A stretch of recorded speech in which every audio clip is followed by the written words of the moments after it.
All right, he's rifling through my stuff, and I'm supposed to be introducing him. Ladies and gentlemen, boys and girls, feature numero uno for the evening. Not saying that he's number one. Well, he's number one in this crowd of features, I guess, because technically he's the only man here. But it's really funny because I was driving once down south. I think we were going to. Were we going to see Sea-Raw? Sea-Raw or Florida. And I said, you know, Sea-Raw's in or maybe Canada, you said. But during the summertime, he was actually in Nashville. Oh. And I said, by the way, feature, we happen to drive through your town. And he's like, you what? And I'm like, St. Anne's, Illinois. We happen to, and he's like, how did you drive through this little town in the middle of nowhere? And I'm like, we happen to take a turn. And I said, hey, this is St. Anne's. And I said, I'm going to look everywhere to see if I can find a Prius. Because this is probably the only man in St. Anne's. We were on our way back from India and we had to stop at Taco John's. Wait, Taco John's! The precious Taco John's. And I was like, we happen to see a place.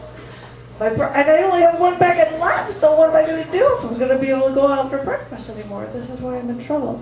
Which is, why am I talking about these things? Other than the fact that there are so many things about this country that I love, including things that aren't available in Chicago, including things that are like Michael Hoag, our feature this evening. I'm really, really honored that he made this trip out here to come out tonight for a great poetry performance for this evening. Please, ladies and gentlemen, give it up for our first feature tonight. Give it up for Michael Hoag!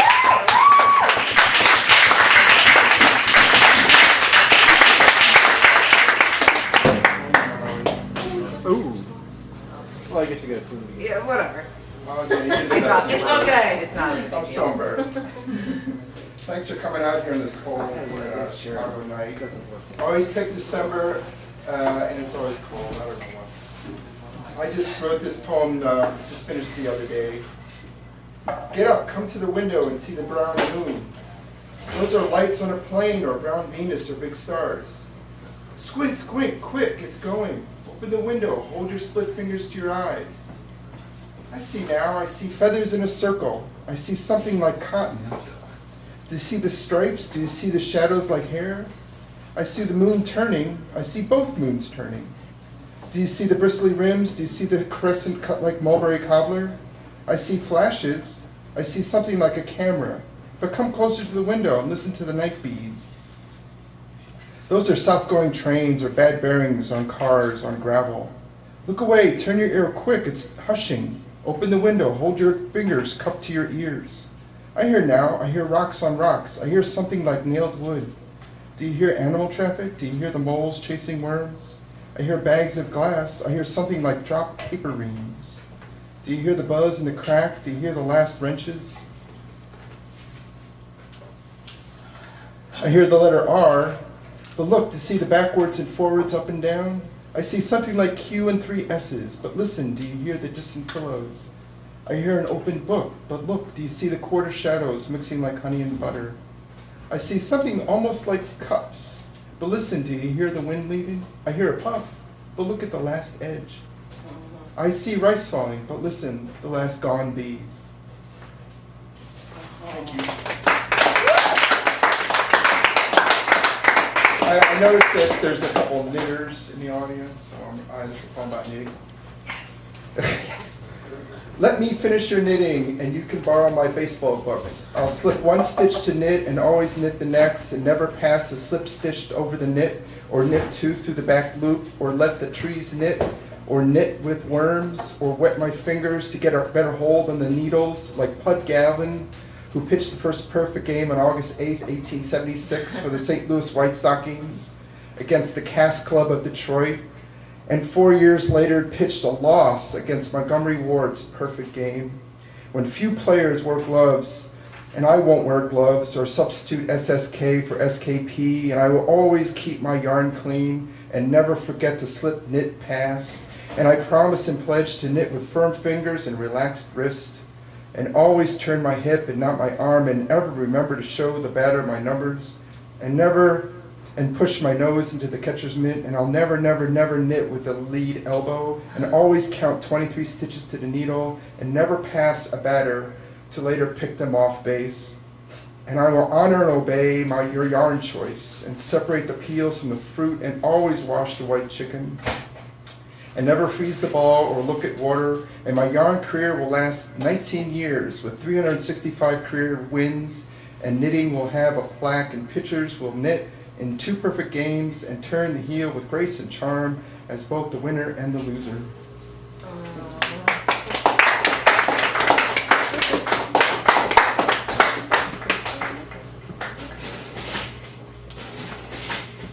Tap the ground with the side of your thumb. Find a clipped spot away from puddles and strong dew. Put your ear to the ground, either left or right. Tap 3 times if you like threes. If you like sets, tap in sets. Some people dig, some people knock. Diggers never pause, knockers hate to stay. Tappers tap and wait. Tap a tap, tap detached. Tap without releasing a bounce. Sometimes you'll feel small, sometimes you'll feel key. Tap into place. Tap in the right place, the earth sounds like a pumpkin. Tap in other places, and not a lot happens. So, go there walking, bring an ear and bring a thumb. Put that ear on the ground, put that thumb beside the ear, and when others are planting poppies and putting pots beside a pan and using the lower case, you with your ear to the dirt and your thumb above the ground, tap act.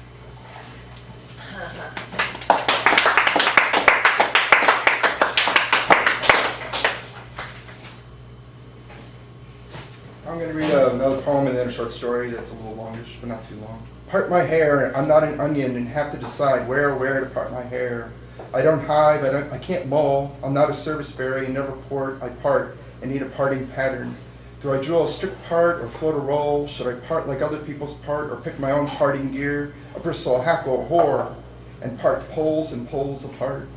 I've looked to part and seen other people's problems with parting. I've tangled and knotted, matted and tussled.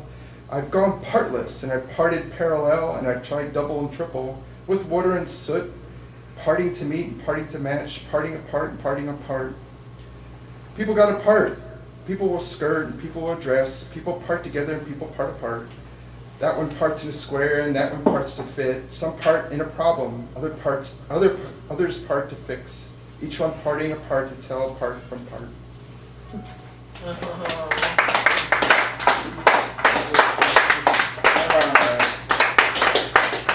This is 5 pages, not too shabby. I'm a molar, I mole. Molars follow the seam and circle their arms in an alternating pronated stroke, pushing the loam past their hips to their knees. The legs walk the 2 ladders in a steady step and push the remaining loam past the knees to the feet. The feet scrape the bowl and jam the loam to the back to support the roof of the dig and push forward. Molars aren't miners. We don't leave a cave. A mole dig is only as long as the molar is tall. Molding goes fast in light, buoyant loam and slows down in the callous stuff. A buoyant dig is a pleasure, but molars look for good, solid loam, just like walkers enjoy a good, strong headwind. Storms don't stop ground walkers. People just go. That's how it is with molding. Molding is just walking in thicker stuff. First time molars wear ground shoes, a land shirt and standard walking pants. After their first dig, most molars go for a good pair of slippery elms with booties and a tight hood. Some wear a high-neck, long-sleeve embroidered full Mennonite dress. Serious molars wear simulating mole furs or rugs. Mole hair doesn't lie to one side like a dog fur, but sticks straight up vertically and can swing backwards and forwards and side to side. Dogs can't mole, neither can cats, monkeys, or goats. We've tried. They all hate it. It turns their fur. It hurts their fur. Molars say, if you can part your hair, you can mole. So chickens are out. The best molars are very furry, and moles stark without clothes. Molar gloves have 3 fingers instead of 5. The thumb and pinky are mittened with the ring and index finger. Molar gloves have 3 stainless steel claws attached to a reinforced cup at the palm to hold the loam against the backstroke and force the thumb in. Sandwiched on top of the glove is a second reinforced steel spoon. Molars nestle the thumb safely between spoon and cup. The thumb does very little other than act as a high edge to a scoop. It's big and fat and crops out just begging to pull a nail or twist wrong or break. Molars train daily to hold the thumb and curl it in that useless vestigial appendage. Career molars have considered having the stupid thing amputated. Breaking a thumb while molding ends a dig, you have to come up, and that's not easy if you're deep or under a boulder or a river on a long excursion. The thumb is the biggest waste of organ meat on the body. Prairie molars mold for the wild underground glacier boulders. Surface boulders feel staged in comparison, like they're ready to roll down a hill. Arctic molars mold ice caps to feel the surge and sway of the old ice and take otters or quick ocean swims. Molding a glacier is more difficult, but can be done with the right provisions and overnight bivouacs. Arctic molars say ice is for ice and frozen loam is for winter molding. Winter molding is torturous. Frozen loam is as hard as granite and flakes to dust and turns to cold mud in a dig. Snow molding is warm and dry and bright and just delightful. Kids mold deep drift snow before they know what molding is. Molars go on snow jaunts just to say limber. Molding down a mountain snowpack is heady. I've seen molars porpoise mountain powder for hundreds of feet on a single run. Rural molars mold plowed fields. City molars mold cities. City molars need a good city entrance. Strict doors in stairways, public sewers, or subway stations are heavily bricked and patrolled. Soft doors in basement closets or old cold chutes are better and easier to keep secret. Molars mark the best entrances with the three-finger scratch. Molding under asphalt is risky. City loam is noisy, pounding, and full of garbage and fill. Doors have to be carefully mapped and intermediate emergency exits planned down en route. City molars mold for the rich ecology in city loam, teeming with parasites, worms, big cats, and all kinds of feral pets and predators. In big cities, molars find more burrows than free loam, and city molars whisper of a phantom-clawed mammal, fast and not afraid of slow human. Root and tree molars mold to pat a living taproot. A molar can feel the wind in the leaves from a root. During a storm, a big taproot whips in loam like a branch in the air. Roots love the warmth, the salts, the humidity, and the taste of our breath. The small, racy ones grow up your nose overnight. Some tree molars have been composted or hopelessly tangled in the capillaries of a root nest and turned into tree fodder overnight. Big oaks and elms are heady for root molars, but are hard to find off private property. It's disgraceful, but heavily mortgaged property owners pillory molars. Wild pines have too much sap, their root balls a sticky mess. Thorny locusts have horrible spiked trunks, but baby smooth roots. Molars mold for records, the longest burrow, the fastest run, the deepest dig. Some start from deep mines or capped wells and go horizontal. Deep abyss molars run the thin till sandwiched between granite and limestone just to feel the weight of a mile of crust above them. Water molars don't mold water. They mold below water, under big lakes and streams. Water molding is very dangerous. Water seeks its own level and will quickly fill any well-protected dig, and it's very hard to outrun water. During a seep, a molar has to immediately come up, and of course, coming up means you're at the bottom of a lake or river. Big public safety mole regs require water molars to carry pony tank of emergency air. Fair molars mold for grubs and roots. There's a taste in loam, but the color palette is very limited. Molars have to suffer with the very off-color green substitutes, such as shallow roots and harvester ant foliage. Some molar purists shun all green, saying green is chlorophyll, and chlorophyll is sun, and sun is shunned. Some hunt. Molars eat their meat raw, seasoned with wild salt and digger bee honey. Molars mold extreme loam, such as mid-oceanic ridges, granite shelves, plugged well bores, aquifers, hard pan, natural gas reserves, and lava. But it's all mold talk. No one can mold a lava field. Molars go feral after a few days and begin to lose their sense of where is up and where is down. Molars don't fight gravity like on-grounders. They fight the loam. Molars have no visual cues and have to feel gravity by touch and perceive it intellectually. Sometimes after a few days, you find yourself molding upside down. Molars can sense the time of day in loam. When the sun is up, the soil is brisk and feels jumpy. At night, the soil is distant and absent-minded. At night, on a night dig, molars hit their head on unexpected rocks and boulders or find themselves molding in circles or molding in place without making any headway. Things are more bewildering and unexpected. Vision reduces, the air hardens, things are behind you. During the day, molars know things before they think they know them. At night, molars never know ever after realizing they do. Molars talk about swimming alone. Swimmers are not in their element and neither are molars. Both must compensate. Molars freestyle crawl like swimmers who push the pack their water behind them. Molars and swimmers swim with their eyes open, even though vision is not primary in either medium. And because voice communication is limited, both swimmers and molars swim alone. Strange, long, dormant, unknown perceptions resurface to replace our shabby vision and hearing. Some old molars talk of a sense of stickiness. All molars, both rookie and professional, feel vibration. Vibration is not touch, it's a feeling in the ear and in the foot when the earth shakes you like a wet towel. Vibrations are lower in the early AM and late evening, turn brisk at noon and dead to below nothing at midnight. And when the earth yawns, you feel it in your ear.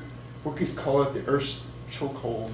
Highways produce the most nauseous vibration. Molars are always looking for that one pristine area free of road noise. It's so rare. Molars lobby Congress to limit vibration pollution and to establish a 100-mile traffic-free zone outside moling reserves. It's intoxicating to mole under a crowd. Beach moling is as good as snow moling. Waves on the beach feel on and off like wind gusts. Some molars mole directly under the surf, which is alcoholic and extremely dangerous. Wet sand is heavy and solid like concrete. The dig has to be very tight. Some surf molars wear a full-length steel tube to prevent dig failures and entrapments. Molars aren't moles. We're still people and people need contact. During the first few hours in loam, everyone shouts and yells directions and drops comments, but soon that stops. The voice bounces back too hard in a dig and you feel queasy. Molars sometimes slap the side of their molehill to communicate. 5 slow slaps means I'm at rest. Staccato slaps mean I have mole food. 3 slaps repeated over and over means avoid, avoid, avoid. The universal mole pro sign for danger. Slapping your dig sounds tinny, but communicates standard information well, like a car's turn signal. Banging the floor with your feet produces a wonderful booming sound. Sometimes one molar will start the others going, and suddenly everyone is banging the heck out of their dig in unison. Humming is a great form of communication. Bass notes travel a long distance in loam. It's futile to hum at the high notes. The loam just eats it up. Some molars yawn, which surprisingly travels well. Yelling, slapping, banging, humming, yawning, traditional mole chanting all require air and volume, which is scarce in a dig, so most molars mole silently.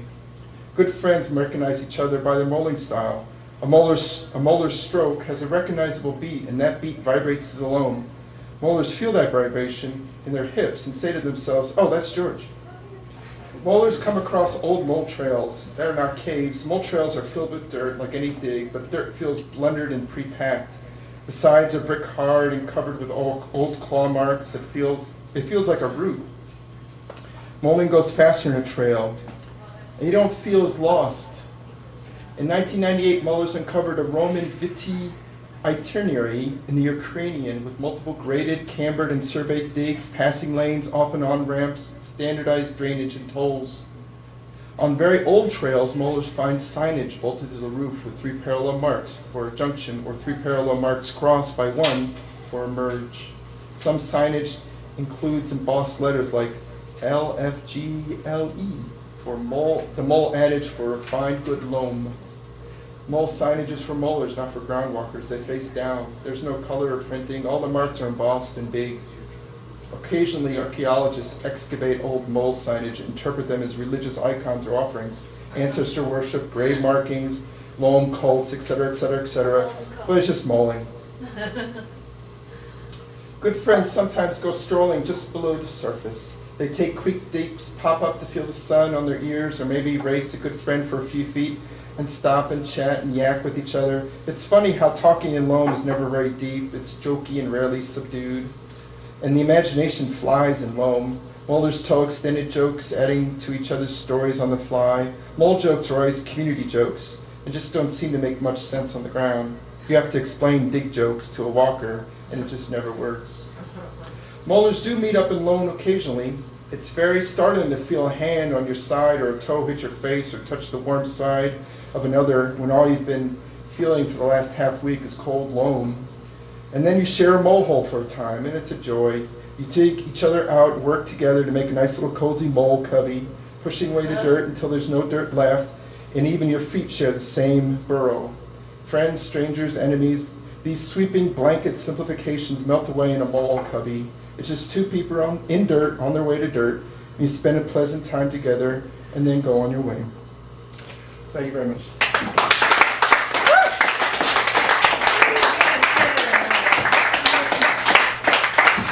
He doesn't know the rules, ladies and gentlemen. I don't think it was loud enough. Give it up one more